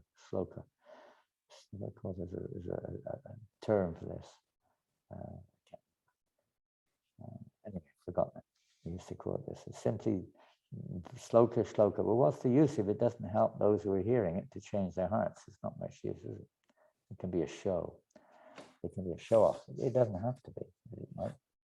The effect when Prabhupada would speak was because he would speak to effect a change in the hearer's heart, not just a show off. He knows everything and defeats someone's argument. Prabhupada never did that. Although there were sometimes arguments, apparent arguments, you could say, even Prabhupada was apparently arguing. It wasn't really for that person. It may have been for that person, but it was for everyone. It would bring it into such a way. He wouldn't attack a person. He would take the philosophy and go and analyze the philosophy. And if it wasn't relevant, he wouldn't even go there. It was that which is relevant, that which is useful. So in the association, that of course, we all make mistakes. And, especially in the beginning, we all make mistakes. And false ego is very strong. One's trying to show off and put the other one down. The other one's feeling no good for nothing. And both are false ego. Repeating, therefore, Prabhupada, my successors, I never changed a word that my spiritual master gave me. I stuck firmly to my spirit, praying intensely. I was reading Giriraj Maharaj's book, I'll Build You a Temple. The story, I just finished it this morning. The story of Srila Prabhupada's building the Juhu temple through his disciples. Amazing story. And there was a time when Prabhupada was asking a critical question of Giriraj Maharaj. What should he do? Should he go on the parikrama or not go on the parikrama in his last days? And he was simply praying. May whatever I say, may it be whatever's Prabhupada's desire. Simply, what do we know? Who are we? We're nothing. What do we know? He said that after Prabhupada left one time, they were trying to get on the train to go to Calcutta to pick up something or get some information or something after we left the world. They couldn't even get on the train. They were fumbling. Everything was lost. They were a total mess. They realized there's only the mercy of the Lord and the mercy of the pure devotee that we can do anything whatsoever. Nothing. So try to take that which is relevant, absorb and apply. Find out what is relevant to your present stage of devotional service. Apply it in your life gradually. You will become free of the false ego, not the ego, the false one. And we may start to realize what our proper position is at our particular stage of devotional service.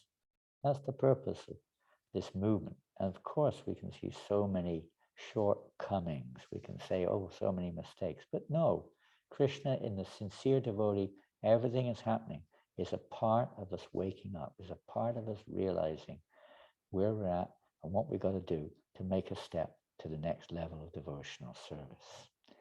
Even though it may not look like it at the time, it's all a part of that. So try not to be, a victim. At the same time, in those situations, take shelter of the Lord, pray in your heart for guidance, or go to other devotees whom you can reveal your heart in confidence to and discuss how I can move forward. How do I deal with this?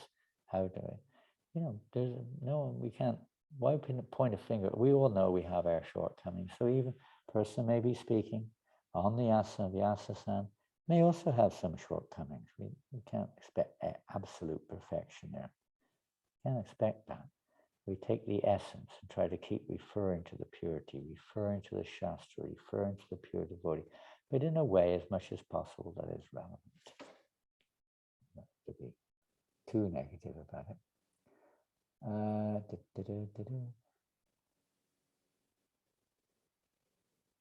Srila Prabhupada Lilamrita. See, this is very important. This is part of Sambandha Gyan, to read the Lilamrita. Very important. And there are many Lilamritas, Srila Prabhupada Lilam, many. As I say, I just read the one with Giriraj Maharaj. Last week I read the one of the Chasing Rhinos, Part 3. Different perspective is the same personality. Same incident, different perspectives. It gives a broader vision, a broader understanding of the nature of the pure devotee, how he's able to present this message to all different types of aspiring devotees in different situations. Because an instrument for the will of the Lord, speaking through the pure devotee, to bring all the parts and parcels back to Godhead. So the Shastra, which is relevant to us, to inspire us to go forward, or to have the right understanding to go forward. Lilamrita is one of those foundational books. Some may disagree with that, but the more deeper understanding of the mood and mission of the pure devotee of the Lord is essential, foundational understanding, or Sambandha Gyan, to go forward in devotional service. You'll see there also he's giving much abhideya, much instruction towards the goal is there, but it's based on this foundation of the position of a pure devotee, our position. When you see the interaction of the intimate devotees of Srila Prabhupada, it gives one a deeper insight into our own, where we stand, what is our own position, how we can maintain and develop that relationship with the pure devotee of the Lord. Being ecstatic and learning more. Prabhupada said when we come back from travels, they still, or when he came back from travels, they still depend on him. Aren't we always completely dependent, even though we try our best? Yes, of course we are. Krishna himself says that in Bhagavad Gita. You act and you depend on me. Final instructions of Bhagavad Gita. The 18th chapter, just read it. I don't have to speak it. Read the last maybe 20 or so verses of Bhagavad Gita, up to Sarvadharma Pratyagya, maybe a few more after that as well. But maybe 10, 15 verses before that, read it. Now Krishna says you have to act accordingly, but you have to act independence of me also. Not independent, but independence. Oh, there we go. So you made it a bit more clear now. I thought that's what you were getting at, but that's just a little test that comes our way. Don't imitate it. So the lesson to learn there is do not imitate. This is from Priyank. We, again, be careful that we're not judging. Who are we to judge? But if it's a fact, then, try not to become a victim of the same tendencies, showing off, I know more than you, listen to me, and so on. One who knows more means that how can I serve these devotees? They are my masters. How can I serve them? They're more qualified. Prabhupada says this. How many times do we have to hear it? Bhaktisiddhanta Maharaj. The more advanced one is, the more one sees that others are more advanced than I. How I can serve them. They're objects of my service, not my control. So don't become that. This is Krishna pointing out, be careful that you don't develop this mentality. If you're seeing it like that, whether the person is right or wrong, that means that danger is there in our heart, and Krishna is giving us a warning. It may not be to the person, it may be how we see it. But be careful. He's giving us a little warning there. This tendency is there in your heart. So you have to be careful not to cultivate that tendency of thinking, who are they to say this, that, the other? Who do they think they are? That's the beginning. Then it starts to becoming thinking we know more than they do, or more than those people. We tend to get a little bit proud, or even the pride of thinking, they think themselves so great. I don't know anything, and I'm just nobody. That can be just as much false ego as thinking you're somebody. We have to get on with our business.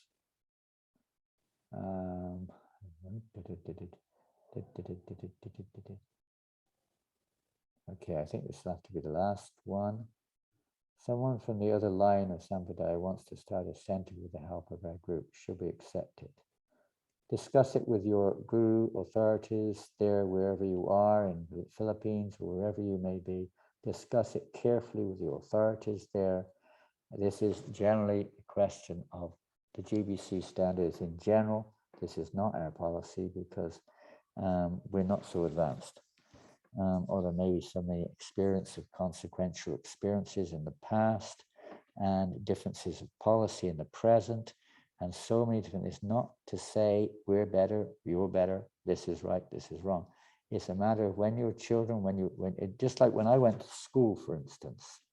I remember when I was going to school as a young kid, 12, 13 years old, we had what was called grammar school and secondary school. And I was in the grammar school, and there was a secondary school at some distance, separated. You could go from one to the other if you became what they termed as eligible. If you weren't behaved properly, you would have to leave the grammar school and go to the secondary school. And if you behaved properly and were a little bit intelligent, you went to the grammar school. That was the policy, and it could swap any time. Then after a few years, they merged everything into one high school, and I can tell you it was a disaster, total disaster. Everyone became a monkey, basically speaking. There's a certain amount of division. It's not the one's right and one's wrong. It's just a question of a different stage, a different practice, and so on and so forth. Different classes are there for persons who are tuned into what they're tuned in. So if you want to increase your faith in Srila Prabhupada, then you have to be very careful in this regard. That's all. Discuss it, and there are some very, very sincere, no question, I'm not sincere, but there are so many sincere devotees everywhere. One just has to do that which is pleasing to one's spiritual master, pleasing to the acharyas. Discuss it with your local leaders there before making any moves in those directions. We don't want to disrespect anyone, encourage every type of devotee, all lines coming from Bhakti Siddhanta Maharaj. We're connected to the degree that we're connected. There's not a question, When we're neophytes, we see it a little bit like that. When you grow up, it's not a problem. When one grows up, it may not be a problem at all. We can see, we haven't got time to get into details on this in terms of, many things. But respect must always be there. Encouragement must always be there. We have to be a little careful when we're neophytes, that we don't, one, offend one's immediate authority or spiritual masters, and two, become confused, and so on and so forth like that. So a little clarity is required there. Principle, there may be one day, the day will come that we'll all rise and we'll all be dancing and loving embraces. We'll all aim for the same thing. The goal is Krishna Prema, the goal is loving service. Bhaktivinoda Thakur wants all the rivers, what to speak of Vaishnavism, all the rivers of religions to the world flowing into the channel of Vaishnavism. So we all go back to Godhead. But there may be some little differences. There should be no animosity, no anger in that sense. Just a little care and attention to see that we do the right thing to make the progress that we need to make at our particular stage of life. And we encourage others to do likewise. But we need to sometimes ask a little more detail what is beneficial for us right in time, place, and circumstance to do at this stage with no offense whatsoever. And there will be always times, and of course, Rathayatras and festivals. And gradually we'll start to rise above this self-centered mentality, which sometimes we have, this loose mentality or this naive mentality or whatever, all different varieties of, you can say, concepts or perspectives which we have, which may not be quite correct. Maybe a little bit, diversive on the path of pure bhakti. I'm going to finish there and thank you all very, very much for your association. Hare Krishna. All glories to Srila Prabhupada. A little kirtan before we move along. It's 11:11 over here. 11. Hare Krishna,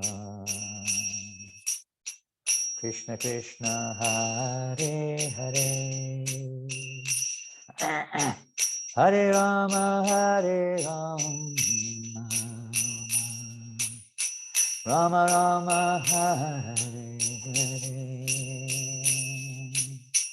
Hare, Hare Krishna, Krishna Krishna, Hare Hare, Hare Rama, Hare Rama, Rama Rama, Hare Hare, Hare Krishna, Krishna Krishna, Hare Hare, Hare Rama, Hare Rama, Rama Hare Hare, Hare Krishna, Krishna Krishna, Hare Hare, Hare Rama, Hare Rama, Rama Rama, Hare Hare, Hare Krishna, Krishna Krishna, Hare Hare, Hare Rama, Rama Rama, Hare Hare, Hare Krishna, Krishna Krishna, Hare Hare, Hare Rama, Rama Rama, Hare Hare, Hare Krishna, Krishna Krishna, Hare Hare, Hare Rama, Rama Rama, Hare Hare, Hare Krishna, Krishna Krishna, Hare Hare, Hare Rama, Rama Rama, Hare Hare, Hare Krishna, Krishna Krishna, Hare Hare, Hare Ram, Rama Rama, Hare Hare, Krishna Krishna, Hare Hare, Hare Ram, Rama Rama, Hare Hare, Hare Krishna, Krishna, Hare Hare, Hare Ram, Ram Ram, Hare Hare, Krishna Krishna, Hare Hare, Hare Ram, Hare Krishna, Krishna Krishna, Hare Hare, Hare Rama,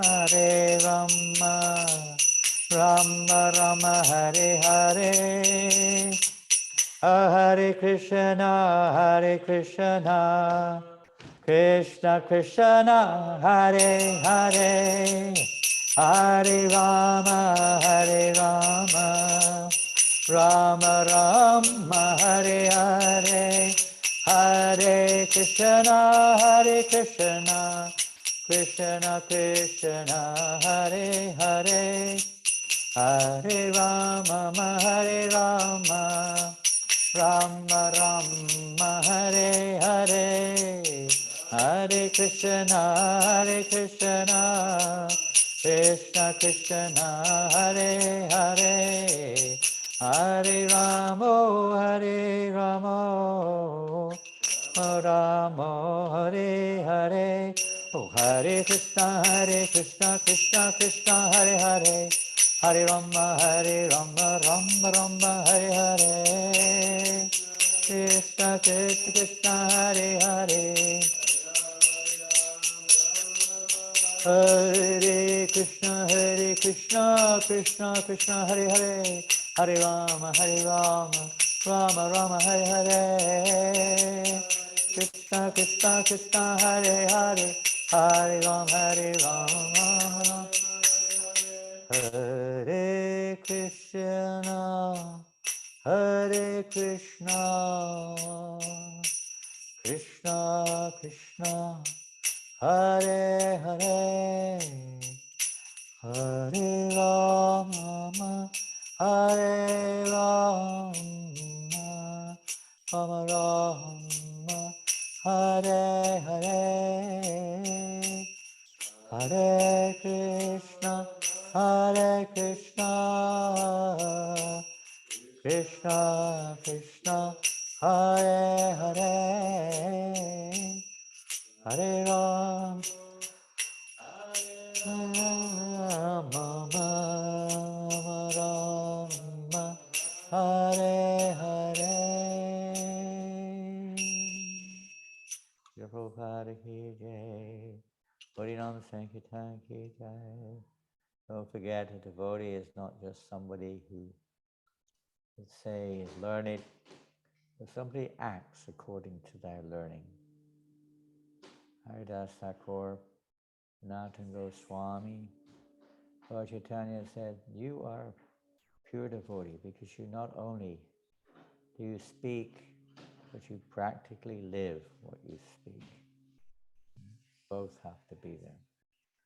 By the devotee's actions, by their mood, one can, to some degree, understand at least. Okay, I'm going to finish there today. Hare Krishna, all glories to Sri Prabhupada. It's the Ekadashi here in France, maybe not where you are. Today is Ekadashi, and very soon we'll be having, we've got Jai Rachel Swami coming to New Mayapur today. We're very blessed.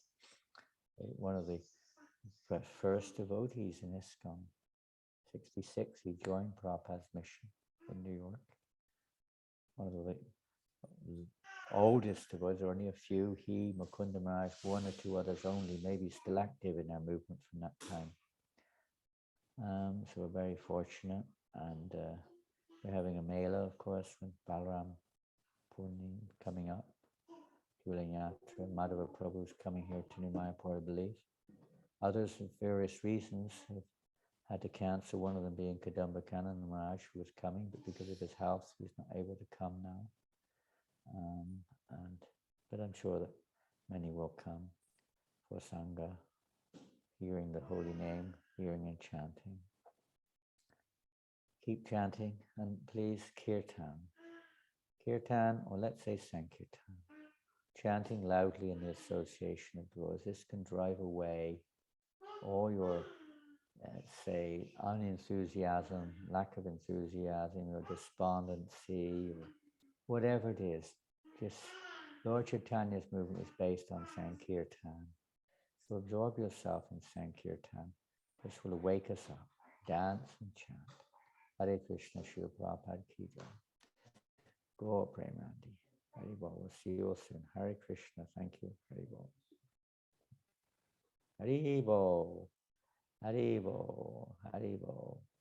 More Sankirtan. All these problems, why I didn't say earlier, I do not know.